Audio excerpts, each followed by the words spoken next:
Good afternoon and welcome to JCPS 101. My name is Judith Wilson and I will be sharing with you today what it means when I say family engagement.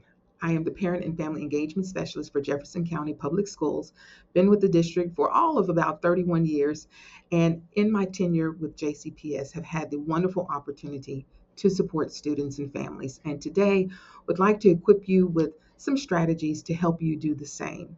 And so let's start with a definition. Back in the day, the year was 1993, and this was the working definition for parental involvement.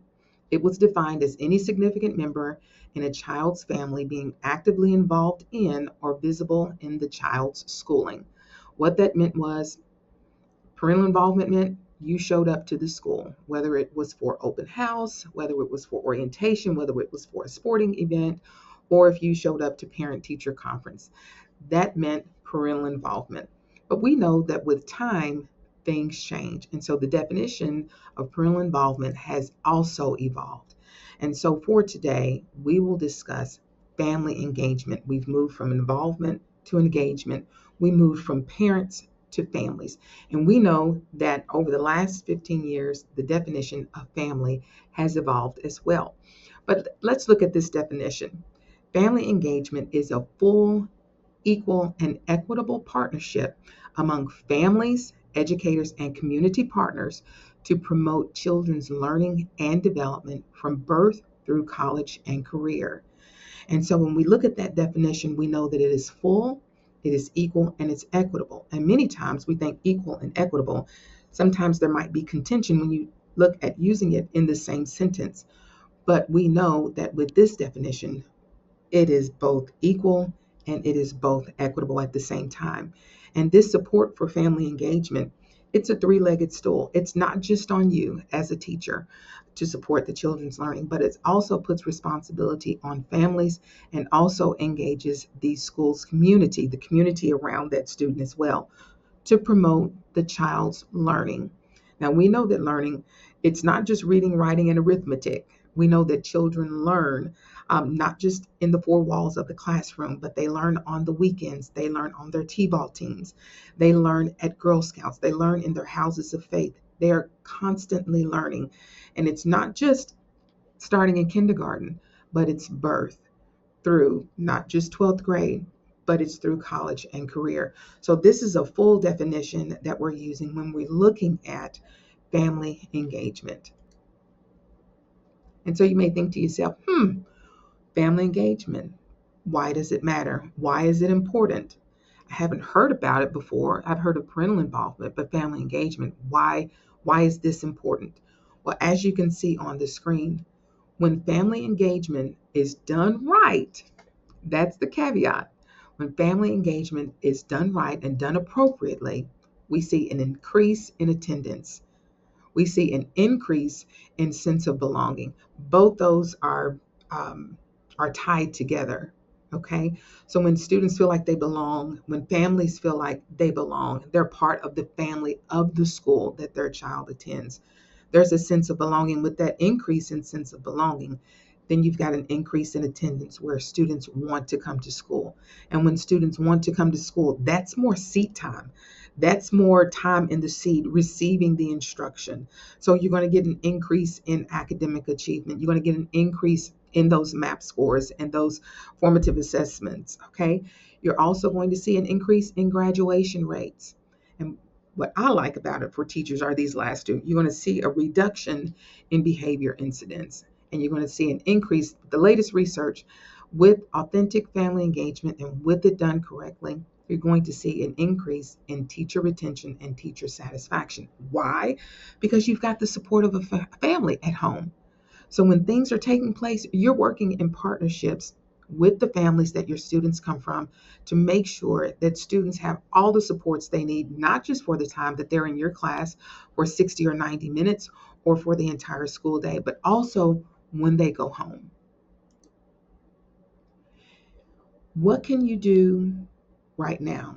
You say, okay, Miss Wilson, you said that we can do these things, but what does authentic family engagement look like? Well, what we want to do is the first one, let's make deposits. What do we mean by that? Many of our students that are in our classes, I call it a bank account. Their bank account is overdrawn. There have been so many negative phone calls home. There have been so many negative interactions with the school that students are overdrawn. What we need to do, we need to start making those deposits. And at this time of the year, it's September, it's still early enough for you to begin to make those deposits. Make a positive phone call home. Send a postcard, send an email that just says, hey, we're excited. We've had a great first few weeks of school.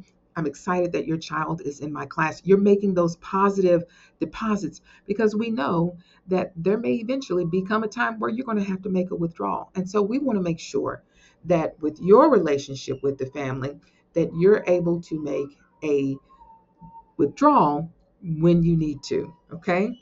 You also want to make sure that we are building trust with our families. And what does that mean? We're reaching out. We're letting families know, hey, you can trust us. It's relational. It's two-way. When I reach out to you, I need you. I want to hear what you have to say. I want to make sure that we're experiencing this two-way communication. When you ask a question, I'm going to make sure that I'm responding to you in an appropriate way, that I am positive, and that I am responding to you in a timely manner. We're going to show that we care because parents and students, they know when we don't. They know when we don't. So we want to genuinely care. If you've got a kiddo that's missed a few days, pick up the phone and call. Hey, I've missed little Susie in class. Is everything okay? Just checking in. We had a project. I'm just checking in.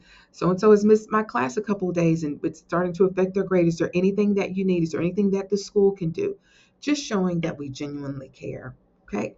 And we want to talk with our families, not at. So many times when we're in school, we're throwing things at our families. We're sending information home. One-way communication. Here you go, here you go, here you go. That take-home folder, we're making a social media post with no feedback. We're sending home a flyer with no feedback. We're hosting events with no feedback. We want to make sure that we are not only talking with our families, but we're doing school with our families, not at. We're talking with and not at. But it's a two-way conversation because, again, when we go back to that definition, it's a three-legged stool. We're all working in partnership to make sure students have what they need to be successful at school and making sure we engage their expertise. The parents, they're the experts on their kids. Engage that expertise. They know where those landmines are that you're stepping on and student explodes in class. Engage their expertise. Is there anything that you need to know? Okay, and that leads up to my next bullet point. Ask questions. Is there anything I need to know? Is there anything that you want to share with me about your child? Sometimes there may be seasonal things that come up that you would never know. That maybe a student experienced a loss around the springtime, and you notice a change in their personality, or you may notice parent may share that, hey, during the holidays it's not a good time. So usually when we expect students to be joyous, it may be tough for certain families. So they're the experts on their child. Ask them those questions. As a teacher, ask, what was difficult if you were an English teacher? What was difficult for you in English last year that you want me to know as your English teacher? What was tough for you in math that you want me to know as your math teacher this year? Or you can just ask an open-ended question. What do you wish I knew as your teacher?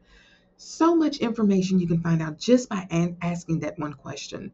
You can also send that question home to families. Families will answer those questions and they will let you know once you're able to build that trust. And part of building trust and building rapport is showing genuine interest when you ask those questions. So just asking a few questions of your students. Someone will let you know, I have crippling anxiety. Please do not call on me in class.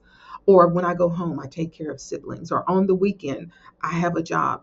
That's information that you can use to build rapport, to build relationship, and to engage families. Okay. So those are just a few quick tips to share with you. I am always available to answer any questions. If you have any more concerns, there will be some webinars that we'll offer for professional development hours for you guys this year. But if you have any immediate questions, please feel free to reach out to me. My name is Judith Wilson. I'm the Parent and Family Engagement Specialist. You've got my number there and my email address. I know that your college program, teacher preparation program, even administrator preparation did not offer a course in family engagement.